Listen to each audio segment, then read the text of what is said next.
Barba non facit philosophum. La barbe ne fait pas le philosophe. Une citation qui nous fait étroitement penser à sa cousine, bien plus connue, qui dit « L'habit ne fait pas le moine ».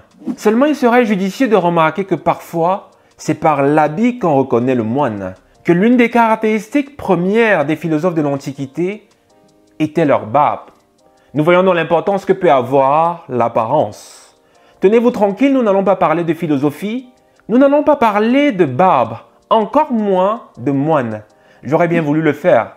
Nous allons plutôt nous interroger sur un élément d'apparence qui de plus en plus semble faire partie de l'identité africaine. J'ai nommé le tissu wax. Nous allons essayer de comprendre qu'est-ce qui pourrait se cacher derrière ce tissu.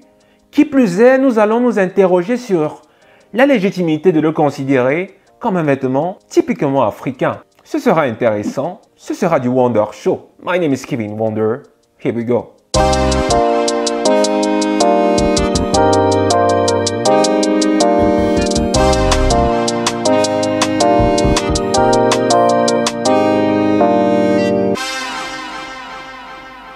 Hello Wonder People, bonjour et bienvenue sur la chaîne Wonder Show qui, nous le rappelons, est une aventure qui nous invite en tant qu'individu mais aussi en tant que société à pouvoir réveiller et révéler les merveilles qui sommeillent en nous. À ne plus considérer que ce ne sont que les autres qui ont des choses extraordinaires à montrer. C'est une vision des choses mais de manière pratique.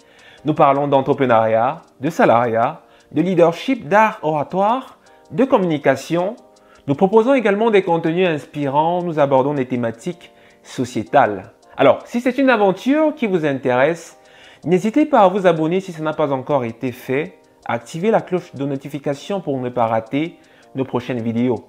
N'hésitez pas également à laisser vos avis en commentaire, car c'est grâce à ces derniers que nous grandissons de manière mutuelle. N'hésitez pas également à partager nos vidéos si vous aimez, car c'est grâce à ces partages que la communauté Wonder People évolue, grandit et devient plus forte. Je commencerai mon propos en disant ceci. Chaque peuple a une histoire.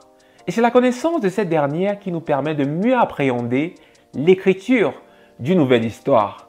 En d'autres termes, on ne peut pas savoir où on va si on ne sait pas d'où on vient. Allez, je vais reprendre en d'autres termes. Aujourd'hui, le peuple africain semble se réveiller, semble s'autodéterminer, semble avoir décidé de prendre les commandes de sa destinée.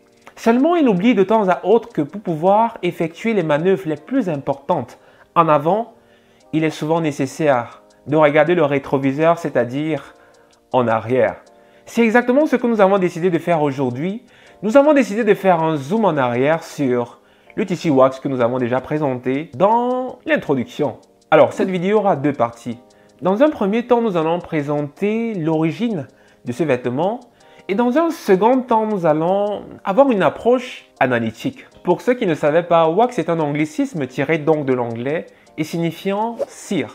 C'est la raison pour laquelle dans son processus de fabrication, nous utilisons du coton et de la cire pour obtenir un tissu final hydrophobe, comme les chats. Vous voyez ce que je veux dire. De la même manière, bien plus qu'un tissu, le vêtement wax a une valeur de communication. Elle permet de transmettre des messages de joie, de tristesse, de raconter des histoires. Tenez par exemple, le vêtement wax dit feuille de gombo permet de montrer que la personne qui le porte est une personne sage, une personne qui sait faire des économies, une personne économe. Pour reprendre l'expression ivoirienne, une personne qui sait faire des gombos. Prenons un deuxième exemple avec le vêtement wax appelé « Mon mari est capable ». L'histoire raconte qu'aujourd'hui il est considéré comme un vêtement. En fait, le mari qui l'offre à sa femme témoigne ainsi son affection à cette dernière. En effet, ce vêtement wax n'est pas des moindres, il coûte extrêmement cher et la femme en le portant signifie de manière consciente ou alors inconsciente que son mari est nanti, que son mari est attentionné, comme pour dire que son mari est capable. Allez, on aurait pu aller plus loin avec d'autres types de vêtements wax tels que ton pied mon pied, tels que l'union fait la force, tel que l'angle de Madame Thérèse, qui pour le dernier, est un outil utilisé par la femme pour montrer aux autres femmes qu'il ne faudrait pas toucher à son mari, sinon elle va sortir ses griffes comme un chat. De ce qui a été dit jusqu'ici, on peut remarquer que l'Afrique s'est véritablement approprié du tissu wax? Seulement on pourrait se demander s'il est légitime de le faire. Pour répondre à cette question, il est important de pouvoir se demander d'où vient le vêtement wax. Tout remonte au 19e siècle, après que les Hollandais, un siècle plus tôt, aient eu un échec considérable en Indonésie. Ces derniers décident d'installer des conteneurs commerciaux avec un vêtement inspiré du batik indonésien, un vêtement indonésien.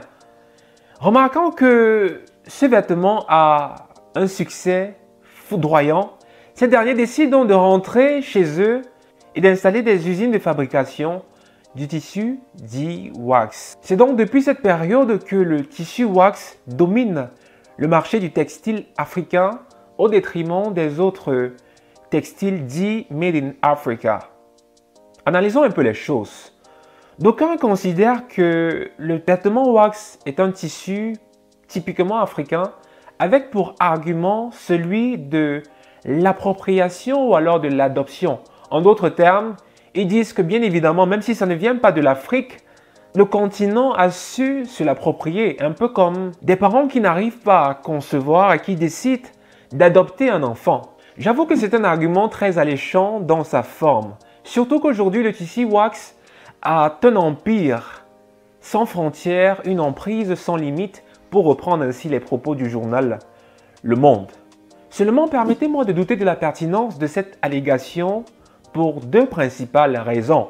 Saviez-vous que l'entreprise Vilsco, considérée aujourd'hui comme le père du wax, produit 70 millions de yards, soit environ 60 millions de mètres par an? C'est pas tout. Cette même entreprise écoule 90% de sa production, devinez où? En Afrique. Ce marché attractif lui a donc permis d'avoir un chiffre d'affaires de 300 millions d'euros en 2014. On peut donc comprendre par cela que la majeure partie de la production du wax en Afrique est effectuée par cette entreprise néerlandaise. Si on doit reprendre notre exemple avec ces parents qui essayent d'avoir un enfant adoptif, c'est comme s'ils essayaient d'adopter un enfant, mais au final n'ont aucun droit sur cet enfant. Ces droits sont régis par d'autres parents ou alors une autre famille. Donc, en d'autres termes, c'est un peu comme s'ils essayent d'adopter un enfant, mais au final, se voient adoptés par une autre famille. Ça n'a pas de sens. En tout cas, c'est le cas de l'Afrique. Le deuxième problème avec l'argument de l'appropriation ou alors de l'africanisation du tissu wax, c'est que à chaque fois qu'on parle de l'Afrique, on a l'impression que le seul vêtement qui règne, c'est le vêtement wax. Sans savoir qu'en parlant de vêtements purement traditionnels, l'Afrique a de la matière à proposer. On peut citer entre autres le kente, le batik, le bogolan malien, le ndop camerounais, le kita en Côte d'Ivoire, l'ewe du Ghana, le fasodan fani pour ne citer que ceux-ci. D'ailleurs, beaucoup estiment que ces tissus typiquement africains et traditionnellement africains sont en voie de disparition parce que les créateurs préfèrent vulgariser les vêtements dits à la mode. J'ai aussi envie de dire que la faute revient au consommateur car c'est lui qui crée la mode, c'est lui qui décide d'acheter tel ou tel produit, c'est lui qui décide de ne vulgariser que le vêtement de type wax. Je finirai cette vidéo en disant ceci. L'Afrique aujourd'hui est arrivée à un tournant décisif de son histoire où elle a plus que jamais besoin de retrouver ou alors de découvrir son identité, mieux encore, de la révéler.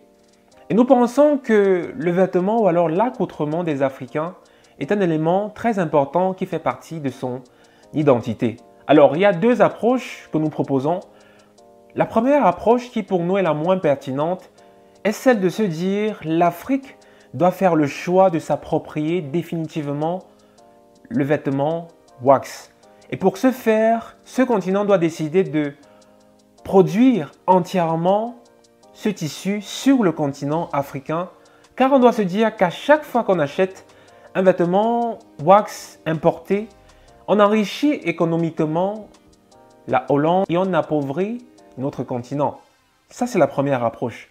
La deuxième approche consiste à se dire qu'il faudrait plutôt valoriser nos tissus traditionnels, ceux que nous avons cités plus tôt, afin de pouvoir véritablement bâtir un empire typiquement et purement africain.